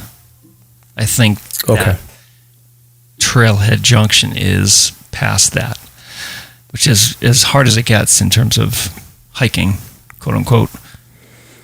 It's pretty sketchy. All right. And then the last but not least here, we've got a rescue that happened on July 30th, 6:20 p.m. This was on the summit of Dickey Mountain, Stomp. So this is in your backyard. Solo hiker had slipped and fell. She tried to walk on her own, was unable to do so she called 911. Hiker was from Stockton, California. She had been in the area. She's a musician playing in the New Hampshire Music Festival for the summer. Campton Thornton Fire Department made it to the hiker's location around 7:45. They stabilized and assessed her condition and then took her out to Lakes Region. It was Lakes Region Search and Rescue Team arrived, and then they got her out I guess using Waterville Valley Public Safety Department at the trailhead, and then they got her out around 10 p.m. So all's well that ends well. But that's another long night. Well, you have 30 people in the Pemi, so Lakes Region came up north here to help out for Dickey. Makes complete same day, same time frame. Yeah, because there's 2 rescues going on at the same time. So they happen in clusters. So, Celine, you made it. I appreciate it. And thank you so much for you and Brad joining us. And we're very excited to watch your adventures in the fifth wheeler. And then, Dave, thank you for joining us. You don't mean that. I have to be polite. So, just one other thing here. Yes. Thank God that is over. 2 hours of my computer life I will never get back. And listen, when this comes out, the Perseid meteor showers are this weekend, so August 11th and 12th. So if you're out hiking and you have good weather, get out, get up on the peaks at night, and you're going to enjoy a hell of a show. Perseids are always fantastic. So that's all. That's good. Good. And that you guys do not leave to go west until you've completed the Terrifying 25 and the 52 with a view. Keep us updated on it. That's your motivation for sure. And then we'll make the announcement. You guys will get notable hikes of the week. We promise. Thank you. Thank you guys very much for having us on the podcast. This has been awesome. Okay. Thank you. Best of luck, everyone. Yep. Thank you for listening. If you enjoyed the show, you can subscribe on Apple Podcasts, Spotify, Podbean, YouTube, or wherever you listen to podcasts. If If you want to learn more about the topics covered in today's show, please check out the show notes and safety information at SLASRPodcast.com. That's SLASRPodcast.com. You can also follow the show on Facebook and Instagram. We hope you'll join us next week for another great show. Until then, on behalf of Mike and Stomp, get out there and crush some mega peaks.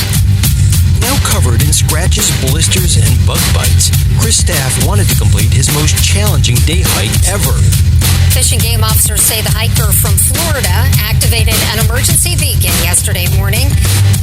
He was hiking along the Appalachian Trail when the weather started to get worse. Officials say the snow was piled up to 3 feet in some spots, and there was a wind chill of -1 degree. And there's 3 words to describe this race. Do we all know what they are? Only one hell! Here's Lieutenant James Neeland, New Hampshire Fish and Game. Lieutenant, thanks for being with us today. Thanks for having me.